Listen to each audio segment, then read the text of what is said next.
Thank you very much, Jeremy. Yeah, I'm here. Oh, I need the clicker, don't I? Right, hold on a sec. That should work. I'm here wearing two hats. So yes, I own this supermarket in North London, which is a Budgens franchise called Thornton's Budgens. And also because my life purpose is around putting the heart back into business, I founded an organization called Heart in Business, which is helping businesses who believe in the view there is another way. So that's really what I'm talking about today. So as Jeremy said, the supermarket industry is bloody tough, okay? And that's an understatement. On the right-hand side, we have all the competitive pressure from the discounters all the way down. In fact, in belt size, the little vans, white vans that buzz around the side streets are probably our biggest competitor.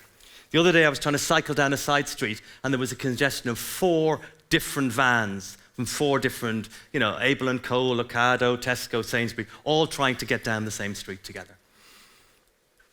That's one side. On the other side, we live in a very cost-pressured environment.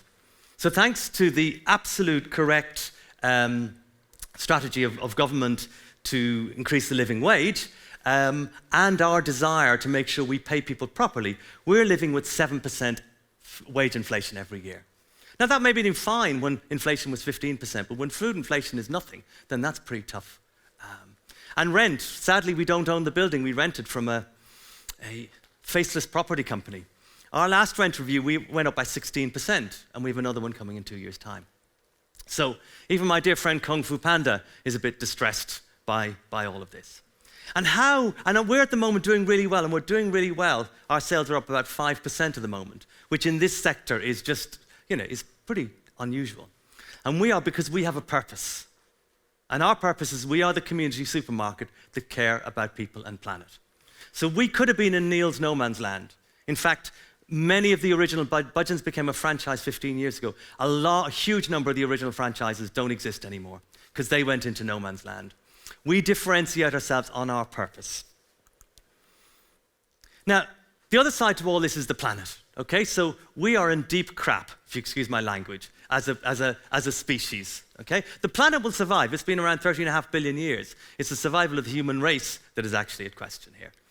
David Attenborough here has done an amazing job to bring to the public awareness. First of all, through Blue Planet 2 and plastic, and secondly, through his documentary series on BBC.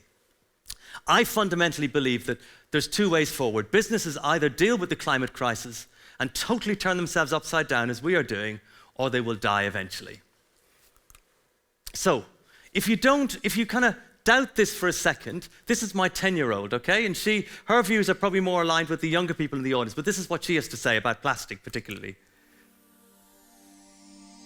Hello, my name is Hannah, and I'm concerned about all the plastic on the planet.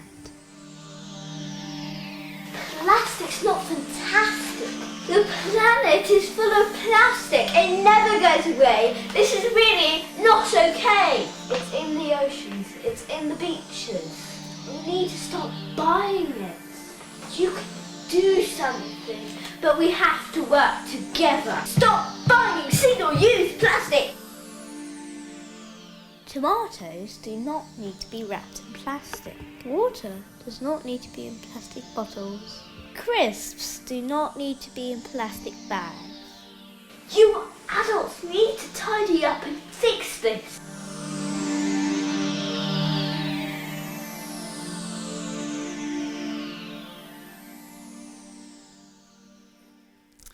So if you have any doubt about how the younger generation feel, I'm sure the younger people in the audience probably support this. And it's us, our generation, who've got us into this mess, and we need to get us out of this mess. So, what are the options? Do we just keep on running around the hamster wheel even faster and faster and faster to try and keep up, as some of the other speakers have been saying? Or do we do something different? And I call that authentic leadership. So this is something I've been working on for 6 years. It's not a theory. It's not a management consultancy idea. This is something we've developed in our supermarket as a laboratory, and everything I'm talking about today works. And I've had people say, if you can make this work on the cold front of food retailing, it can work anywhere. So there are basically 6 components to authentic leadership here I will very quickly run you through. The first is purpose, having a purpose. Are there any B Corps in the room? Yes, great. So B Corp, in case you don't know, a B Corp is a corporation that's aim is to maximize stakeholder value, not shareholder value. So my experience is if you focus on your stakeholders, your employees, your community, your environment, your suppliers, your customers, the shareholders will be taken care of. Art and Business is a B Corp. Thornton's Budgens is going through the accreditation process at the moment. Unilever have brands with purpose and some that don't. Okay, so brands like Dove, they've other brands that they just haven't got around to developing a purpose. The brands with purpose outperform those without a purpose by 70%. That's 7-0. So every piece of evidence suggests that businesses with a purpose that means something will outperform other businesses. Personally, I had a midlife crisis 15 years ago when I was running a consultancy and got myself to today. I was searching for my purpose in life. And I believe we all have a purpose in life. The Japanese call it ikigai. Its literal translation is, why do I get out of bed in the morning? And if you can carve your life out so you have a mixture between what you're good at, what you love, what you can be paid for, and what the world needs, you're in that sweet spot of ikigai in the middle. And that I certainly find myself in that. Therefore, I get up in the morning every day enthusiastic, and I'm not overwhelmed by the challenges of the world. The next, we call this in flow. Take 2 of the ikigai dimensions, what you love doing and really good at. Do a 2x2 matrix. Start making notes of what you really, on the top right-hand corner, and then compare it to your working life. And then start, as we've done in the supermarket, moving people so everybody spends their day doing stuff in the top right-hand corner. If you don't like doing admin, don't do admin. Get someone else to do it. How many of you have sat in performance reviews where all the time is talking about the development needs? 80% of time is on how you can improve. Why not focus on the things you're really good at doing? And I tell you, if you have a company that does that and everybody's doing that all the time, it will be way more successful. This tomatoes is an example. We had the guy who runs a fruit and veg department did some coaching with one of our team a few years ago. And he realized in that one of his greatest talents is creativity and building things. But somewhere in his career, early on, some store manager said to him when he built a display, that looks like a pile of crap. Why did you do that? And he put his creativity in a box, he left it at home. And what he realized on that day was he was creative and he could bring it to work and it was welcome. So he started building these small tomato displays. He got great feedback. And eventually they got bigger and bigger and bigger. Now people come into our store with their newborn babies and photograph them in front of the tomato display. Now, yeah, but if you're a fresh food shop, and that's what you see when you come in the door, that's a great start. And you know something, we sell a lot more tomatoes than we used to. The next bit is what's blocking you. So Seelan, my colleague, a view that his creativity was not welcome at work was blocking him. Think amongst yourselves, is there something that's holding you back? Many things that hold us back are not things outside of us, they're within ourselves. The next thing, being you. Who's seen Kung Fu Panda 3? It's my favorite of the 3, okay? So Kung Fu Panda is being invaded by this terrible guy who's going to destroy him. And he's got 200 pandas. And he's thinking, how the hell am I going to train them all to be good at Kung Fu like me? And he wakes up one morning with the realization he actually doesn't need to train them to be like him. Then he needs to train them to be themselves. And that is what authentic leadership is about. Next, being in integrity. I was talking to one of the participants this morning, Alison, who was talking about her business and one of her 3 principles of being in integrity. It's not something that's written on the wall that means nothing. It means being in integrity with yourself, with others, and with the environment. If you don't feel comfortable with it, you shouldn't be doing it. And finally, measurement. What gets managed, gets measured, gets done in our business. We have a model which measures human potential. And we compared ourselves to another Budgens store, and we found that we were using 8% more of our potential, and our sales were 10% higher. So the direct correlation. We also have a much greater length of service. Our average length of service in Thornton's Budgens is 7 years, which is almost unheard of in the supermarket business, particularly in London. So, with that, we set out to be, with that in mind and our purpose, we could then deliver something extraordinary to make a difference to the world, which was introducing plastic-free zones. We're the first in the UK, second in the world to do that. We now have 2,600 products we have taken out of plastic in some form or other. through moving things into loose like fruit and veg. With fish, we now just we wrap it in wax paper rather than putting it in a plastic bag, and so on.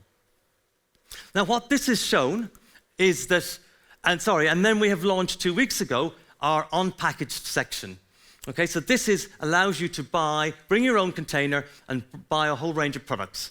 These ones are fairly ones you might expect, but also we have things like washing powders, conditioners, shampoos.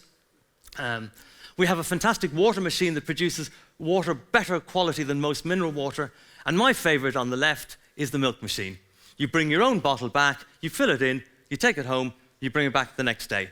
No packaging needed. And ultimately, you may look at alternative plastic, but the only environmentally sound solution really is to continue to reuse packaging.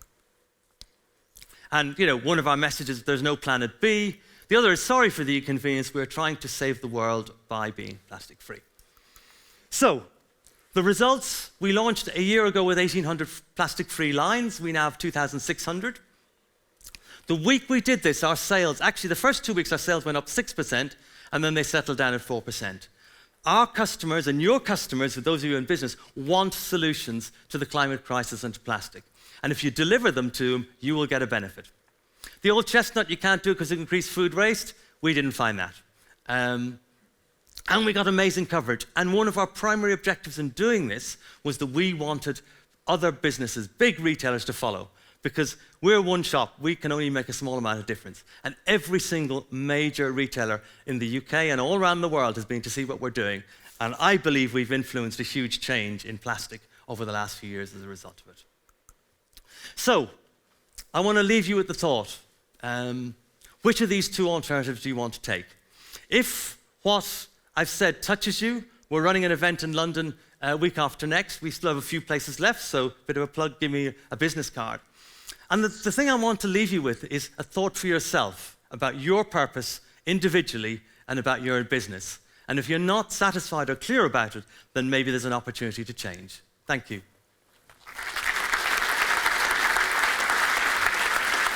Good. Well done. Thank you very much.